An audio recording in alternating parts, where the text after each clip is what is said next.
please feel free to unmute yourself, pop on and chat if you have questions. The whole purpose of these virtual events are really for you to have the type of event that you want to have and to have a lot of fun and to learn as much as possible. So I'm going to dig in. These are definitely going to be more focused types of classes and events. So we're going to really kind of go into the nitty gritty of all of these things that we're trying and tasting tonight. We're eating a lot, and so we're going to get started pretty quickly. But first and foremost, my name is Julia. I am the new owner of Formaggio Kitchen. I worked at Formaggio Kitchen for 16 years. It was meant to be a 3-month job, and that didn't turn out, well, it actually turned out pretty fabulously, but didn't turn out as planned. And I fell in love with the food. I fell in love with the people. I fell in love with the concept. So a lot of what we're tasting tonight is very representative of kind of who we are as a company and a business, which is supporting these small, incredible artisan producers from around the world. And a lot of them we exclusively import. Several of these items actually tonight that we're going to be tasting are exclusive to us because that's, for us, it's about sharing the stories and being shepherds for these amazing producers. But without further ado, hopefully all of you have all of your tapas ingredients out in some sort of fashion. If you don't, definitely get that together. As far as utensils, this is what I'm using, which is pretty classic in Spain. It's just a large, for me, it's a larger toothpick, essentially. You could use a toothpick, you can use a fork, but really that is the most traditional way to enjoy tapas. And when you think about tapas, what are they? Tapas is actually refers to covering something. That's the translation. And it's thought that it was meant to be a piece of bread that would cover a glass of wine to prevent bugs and flies from getting into the wine. And over time, the bartenders thought, well, let's make this a little bit more experiential. And so they started to put anchovies on top, jamon on top, and then it sort of snowballed from there. Another theory of how tapas originated is a 13th century Spanish king was basically, after recovering from an illness, was only allowed to eat small bits of food and small bits of wine. And so he decreed that everybody must have food with their wine because he realized that by him being required to have the food with the wine, he felt a lot better. And so that's why in several regions of Spain, actually, you see that tapas are included complimentary at bars. So you kind of sip your wine, you sip your beer, you sip your cocktail, and the tapas just come out. And they're really supposed to be a salty, delectable snack to make you want to drink more. And so what we're going to be exploring today, I just recently got back from Madrid, and Spain is a massive country and there are different traditions from north to south. And while we are going to be enjoying products from northern Spain to southern Spain, I wanted to kind of replicate some of the tapas that I enjoyed in Madrid, because those are going to be very different than the tapas that you have way down south and versus also way up north. What I want to do is start by with the cheeses. So what I've done is the cheese and the meats, I put on a little board myself. And you'll notice that there is no bread, there are no crackers. And bread is a very, very common element of tapas, usually as its own item. So you would have pan con tomate, which is just a nice piece of crusty bread with grated fresh tomato on top. It's just vibrant and bright, and it kind of balances out a lot of the sort of salty snacks that you're enjoying. But when it comes to cheese, it's really pretty traditionally just hunks of cheese. I went to a tapas market and they had all the pieces of cheese lined up, already pre-cut, and you just kind of point to how many you want and they put them on a little plate and that's it. So we're going to start with the cheeses tonight and dig into a little bit of what those represent and how to pair them. But the fun thing that I enjoyed about Madrid Tapas was that they combined everything together so frequently. So I encourage you to experiment and try things with one another. So oftentimes you'd get a stick and it would have jamon on it. It would have an olive. It would have anchovies. It'd have a piece of cheese. It would have a pepper. It'd have another olive. And you just bought that whole stick.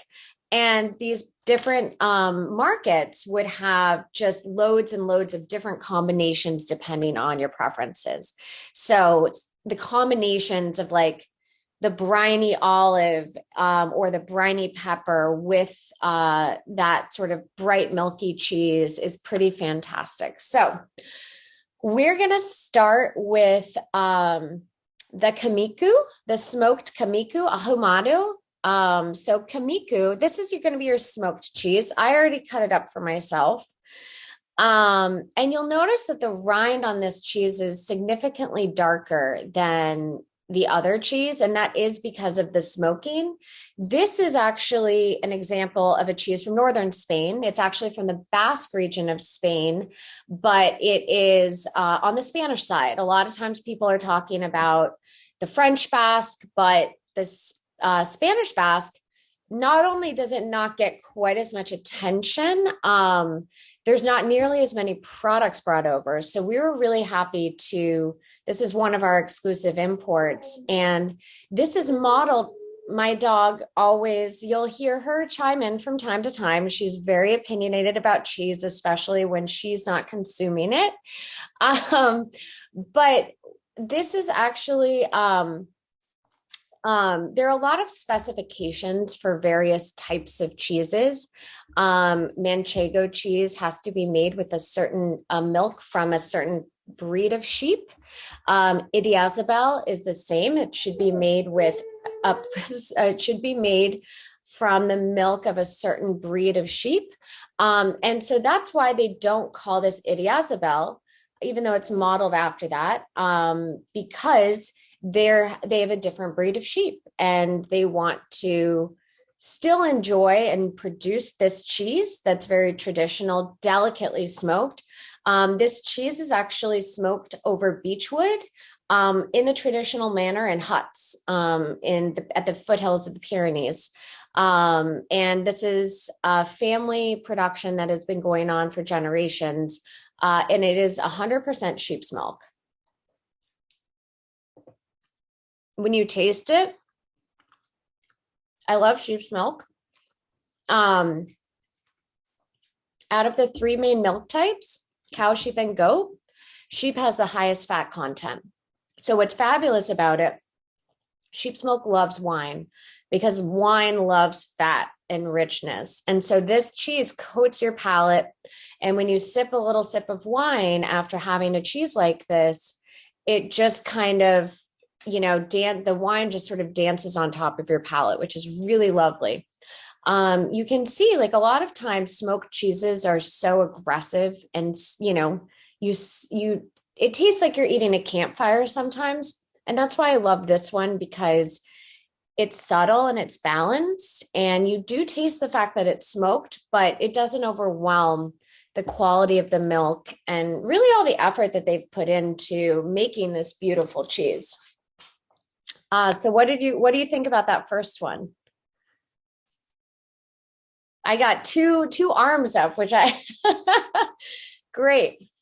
And so as we're tasting this, I recommend that you dig into the membrillo, and that is in the little package. When you open it up, it looks like a little fruit jelly. I've sliced mine a bit. And membrillo is a very classic accompaniment with cheese. This is your sweet element. This is the only sweet element. Typically, tapas are very salty and salt forward, and you rarely have anything sweet. Membrillo is a wonderful exception to that, and it kind of usually the acidity is what they use to break up the saltiness. But having that little bite of sweet is wonderful with the cheeses. So it's a nice palate cleanser to kind of move you into the next cheese. And so I recommend you try them together and even try the membrillo with some of the meats because, again, if you think about pairing things together, salty and sweet at its most base level go wonderfully together. So don't get too hung up on, oh, it's weird to pair, a jam with a meat. Not at all. If you just think about it as one of them is salty, one of them is sweet, give it a try. And if you like it, fantastic. What is membrillo? All it is quince that is cooked down so much that it becomes a jelly. Quince and apples both have a very, very high level of pectin in them naturally. And so because of that, you don't have to add anything for it to sort of gelatinize. And so there's no sugar added. It is just all it is the fruit cooked down, cooked down, cooked down. And again, you're supposed to get tart, sweet flavors and just a lovely accompaniment to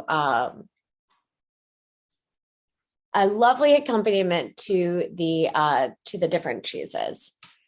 All right. So next up, we are going to try manchego. Raise your hand if you've had manchego before. I figure, yep. So almost all of you have had manchego before, and that's unsurprising. And I'm really, really excited for you to try the Via d'Aro manchego made by Maria. Maria, luckily, I was able to meet with while I was in Madrid. And this is a small family production that started out as with 150 head of sheep. It was her great grandmother's farm, and it's her great grandmother's recipe that she uses. And she's very passionate about traditional styles of manchego. There's good and bad about overexposure, and manchego became a very, very popular cheese, and it became mass produced. And because of that, shortcuts were taken and things were simplified. She really is making this in a very traditional fashion using raw milk, no wax at all in the rind. A lot of manchegos have a thin layer of wax and no paint. And I know that sounds weird, but a lot of manchego producers will actually paint the outside of their wheels to mimic the appearance of mold and sort of rusticity. And so it's actually much, much, much more common than you'd expect. And she, again, wants to keep it very simple, very clean, very pure. Hopefully, when you taste it, it doesn't have a waxy quality to it because, again, by not coating it in wax, as it ages, it's able to breathe.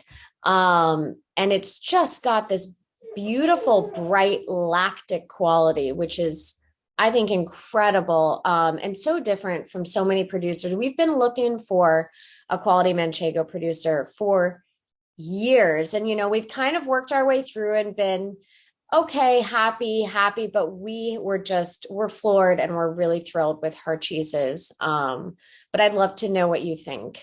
And this is also 100% sheep's milk, made from La Mancha.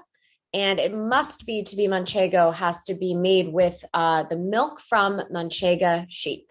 So she fits all the specifications for being classified as a manchego cheese. And yeah, couldn't be happier. So what do y'all think about it? Thumbs up? And you can, if you have any questions at all, please feel free to unmute yourself or use the chat box. It's a great way if you want to ask a few questions. All right. Now we are going to move on to the last of our cheeses. And that is going to be caña de cabra. And this is the goat's milk cheese.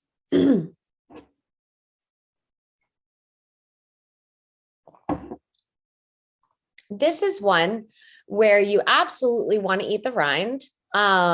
This is a bloomy rind cheese, which is the same style of rind that you would find on a brie. It's a very delicate bloomy rind, so it's not going to impart any sort of funkiness or anything like that. You are going to get a little bit of a different flavor, maybe a touch more mushroomy than the interior.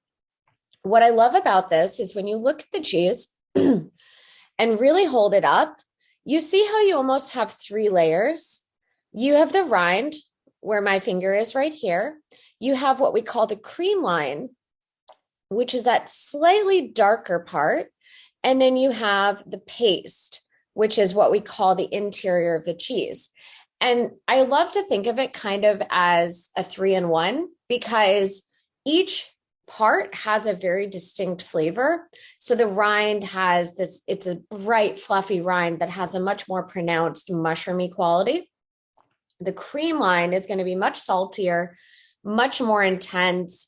And as it ages, the cream line will actually grow and expand more until, depending on how it's aged, it can actually kind of take over the whole cheese until the whole cheese is just super, super creamy.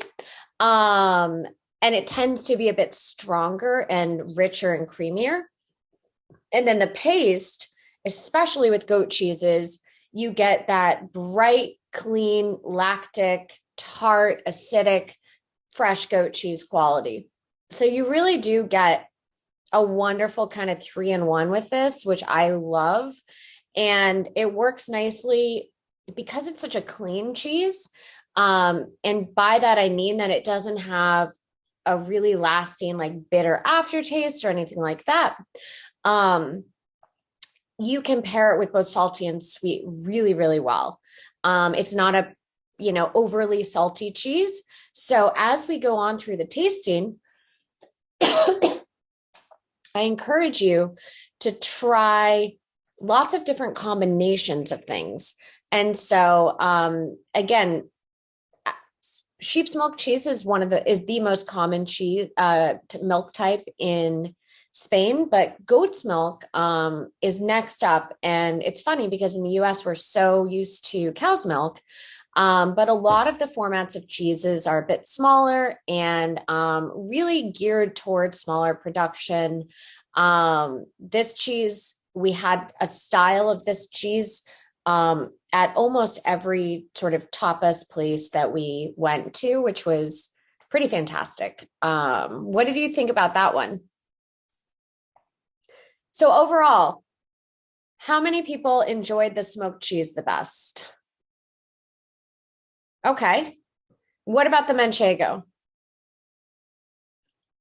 That's about half. And what about the goat's milk cheese?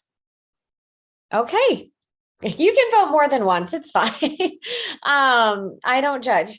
So as we go on to tapas, like what is a tapas? When you break it down in a modern term and not sort of this historical ideas and rumors of what tapas, how they originated and what they are, tapas really are just small bites of food. And in Spain, the thing that threw me off the most, I knew that people ate late in Spain. I just had forgotten how late. I was thinking 9 o'clock. Okay, I'm ready. And an I am an old woman trapped in a younger person's body. So I am like in bed at 9 o'clock every night. And so I'm like, I got this. I can do this. I'll work with the time change. And I got there and we started talking to people. And I love asking questions and asking about, what time do you like to eat? Where do you like to go? And just learn more about how the locals enjoy their time in the city. 11 o'clock is when dinner started. 11 o'clock. It was brutal. And I learned more about why this culture makes so much sense, this culture of tapas and small plates and salty snacks, because for my first day or two, I thought that I was like, wow, the Spaniards are surviving on wine and olives, and that's it. Because after, we'd have a day of work and we'd be meeting producers, it'd be 5 o'clock or so, and we'd go out and we'd have a drink. And I would always be looking around, seeing what people were eating. And it was just potato chips and it was olives. And that was about it. Sometimes some Marcona almonds. And I was just fascinated. I was like, well, how are they sustaining themselves? And I later learned that it's a great sort of social hour, and I should say hours, to get together, enjoy the drinks, enjoy the small bites, and it just carries you over until you have your dinner at 11. But yeah, it was a fascinating sort of change of pace. And I think I would get used to it in time, but it would take me a long time to get used to it. All right, next up, we're going to explore some of the meats. And the meats that we have I have two very classically Spanish meats. One was included in the main bundle, one was an add-on. So the one included in the main bundle is the chorizo iberico de bellota. That's a lot of words. So has everybody had chorizo before? Great. So we all know chorizo is a spicy salami. Primarily the flavor profile is going to be paprika, smoked paprika, which is a very, very classic Spanish ingredient. I saw melting involved when somebody tried this, so that's good. Now, what does Iberico mean? Iberico means is the breed of pig, and it is a pata negra pig, so a black-hoofed pig. And this is a particular breed of pig that is native to Spain. And it's an absolutely fabulous, incredibly, it's a variety of pork that is known for being fattier and richer, and just has a beautiful balance of fat and meat, I guess is the best way to describe it. And then you have bellota. And bellota is the key word that makes this so special. And what bellota means is that the pigs have to consume a certain amount of acorns in their life to be considered bellota. And you think, what in the heck? Like, what's so special about acorns? Well, it is the natural food of these pigs. And so these are all free range pigs, and they forage for acorns. And so if you were a farmer and you were artificially feeding your pigs grain and whatnot, and then you threw in, 5 pounds of acorns, it could not be considered bellota. Bellota, they have to eat a specified amount, and it's an incredibly fatty product that creates a lot of richness in the meat. And that's why this type of chorizo, you'll notice, is a lot moister and softer than like an Italian dry salami, because the key of this is the fat. You want the fat to melt in your mouth, and it's so rich and it's so luxurious. And so that is what makes it so, so, so special. Now, this key trick, a little bit of that manchego, one slice of the chorizo iberico. I'm jumping ahead. This is an optional add-on, 1 pipara. And I'm going to just take the stem off, but you don't actually have to. And this is exactly what you find in a stick, on a stick, I should say. And give it a go.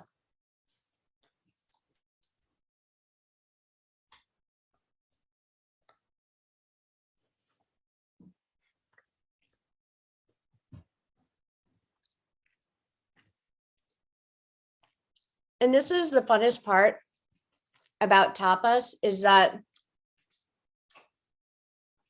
you can make so many different combinations. And imagine you have a party And you get, 100, 200 little toothpicks, and you start making these combinations. And it's just such a fabulous experience. It's so easy to eat. It's so great with wine or beer or vermouth.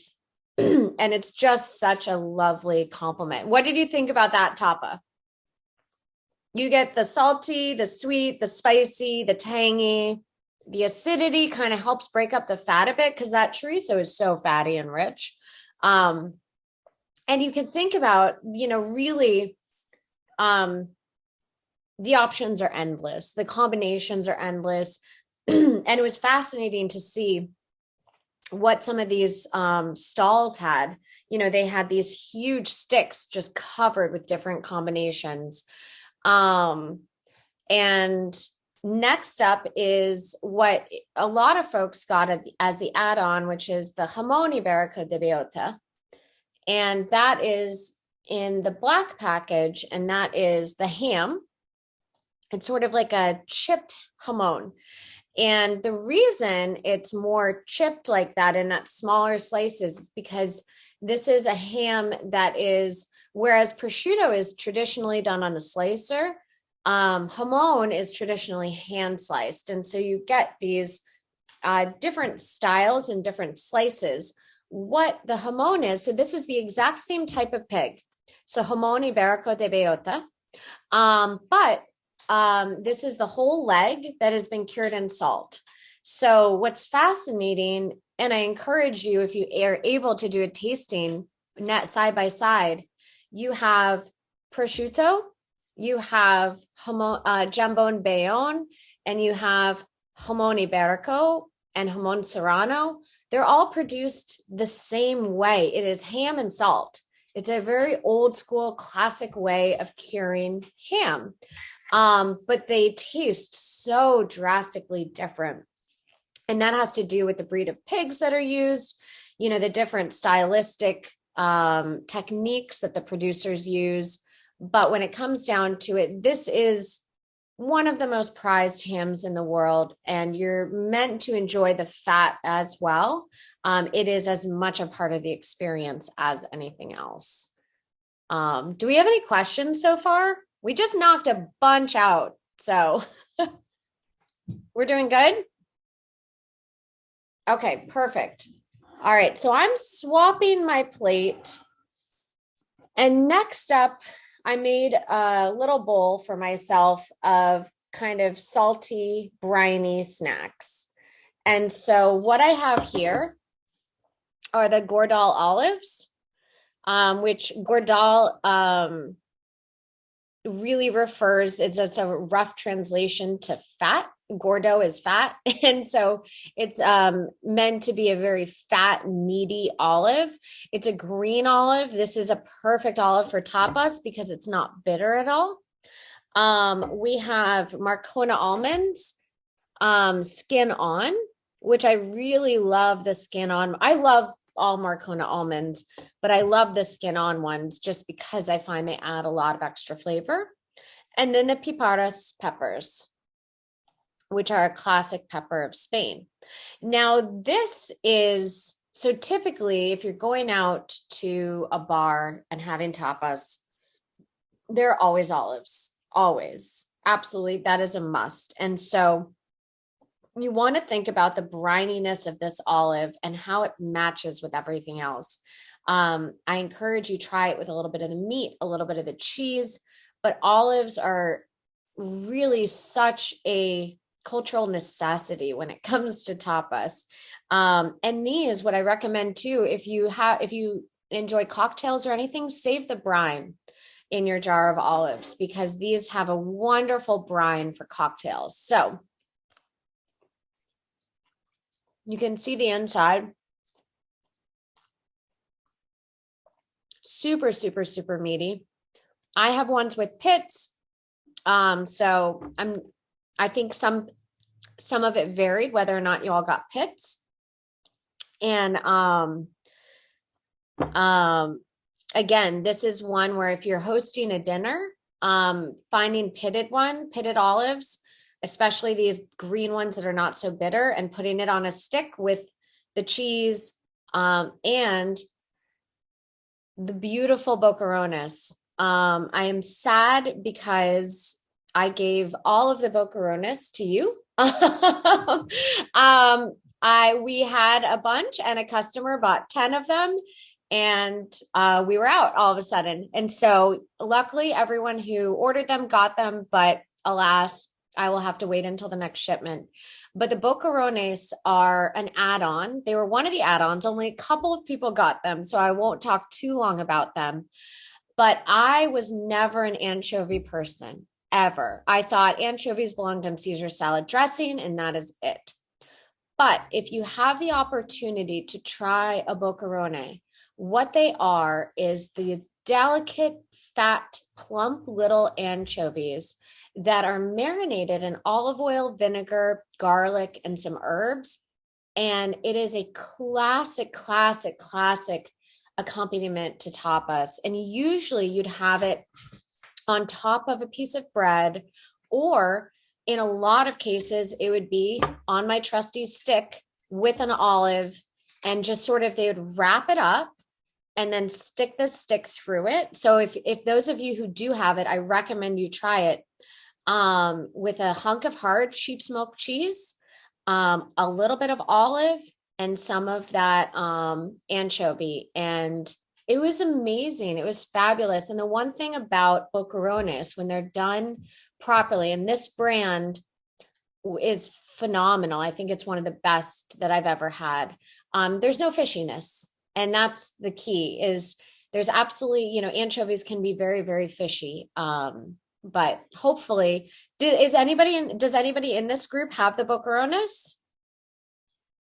And how do you like them? Awesome. Okay, terrific. I'd love to know what you think of them with the combination with the olive and with, because just, again, that's the fun of it, is pairing all these flavors together that we're not used to typically having together. I'm watching with bated breath. We all are. All right. And so the Marcona almonds are a famous sweet almond from Spain. And these are, again, I mentioned they're skin on, and they're deep fried. And that's what gives them that incredible, shine on the outside, but also it allows the salt to stick to them quite nicely. And it also creates an incredibly rich balance with the sweetness of the almond. If you ever had, it's very, very hard to find, but if you've ever had a raw Marcona almond, they're incredibly soft and almost chewy and very, very sweet. So by frying them, you really enhance the texture, you enhance the flavor, you bring in the salt, and it's just, like I said, a nice little bar snack. And these little piparas peppers are very famous peppers in Spain. They're not spicy, and they're really meant to be this perfect little acidic bite that is ideal with cheese and charcuterie. So cheese, salami, prosciutto. Obviously, you can eat them on their own, and they're fabulous. They're really great with the nuts. And so I have a little bit more of a deconstructed tapas selection, where I have my cheese plate for the purposes of the class. But really, like I have been saying, mesh these things up, put them together, let people experiment with the flavor combinations. All right. Last but not least, does anybody have any questions before we move on? All right. So I made, again, a little bowl with, I don't want to tip it too much because it's got open tinned fish. So we have the scallops in a Galician sauce that everyone got, and your famous Bonilla potato chips. So that's what we're going to do next. And this is one, again, that complements each other very, very nicely. Bonilla La Vista is one of our Actually, it is our number one selling product online. People go berserk for these potato chips. They are incredibly thin, beautiful potatoes that are deep fried in olive oil. The bags are very challenging to open. Um, they are deep fried in olive oil with a little bit of sea salt.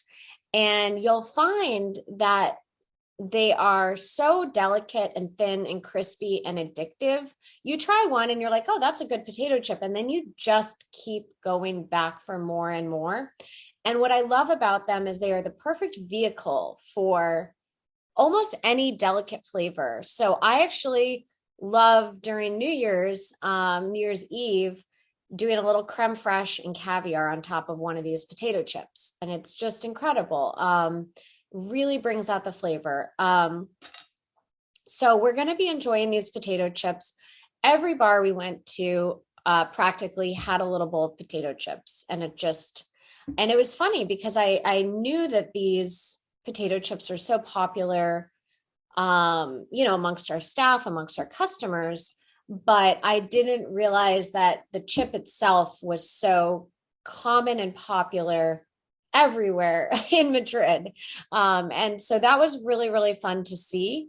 And oftentimes it's just served on its own in a bowl, but I wanted to kind of turn it on its head because I think that it goes beautifully with this tinned fish. Tinned fish culture in Spain and Portugal is phenomenal.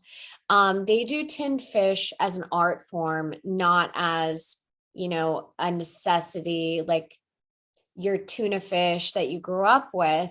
This is a really unique art form where you're really meant to grab a toothpick, open up a can, and it's part of your board. It's part of your charcuterie. You enjoy it with all the other elements. And again, like this one, I wanted to specifically pick one from you, from one of my favorite producers, and they do the most beautiful Galician sauce, which is a tomato and paprika based sauce. And it just, I think, accentuates the seafood so nicely. So this is where your stick comes in handy, where these are tiny little scallops that we're enjoying. And again, in that Galician sauce. And so again, I would recommend you try one on its own.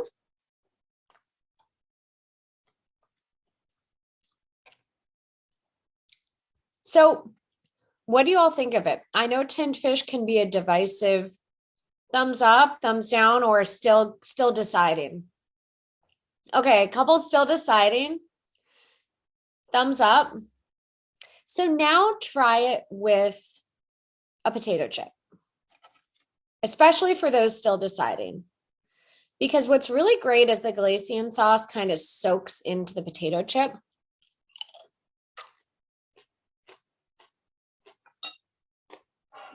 And then chase it with a papaya. And you basically have this tiny, perfect little meal in your mouth, featuring some incredible seafood. Scallops are not the most common tinned fish. You do see them a fair amount, but oftentimes you see a lot of mussels, cockles, sardines, of course, anchovies, of course, and then also some whole fish, some chunks of, sea bass and things like that that are marinated. So it's really fun to kind of explore the world of tinned fish because there's very bad tinned fish out there. Absolutely. That just doesn't taste that great. But then there's also exceptional tinned fish out there. And so finding it and really hunting it down and seeing how it can accentuate a meal is absolutely fantastic. All right. That brings us to the end of our tapas tasting. Does anybody have any questions?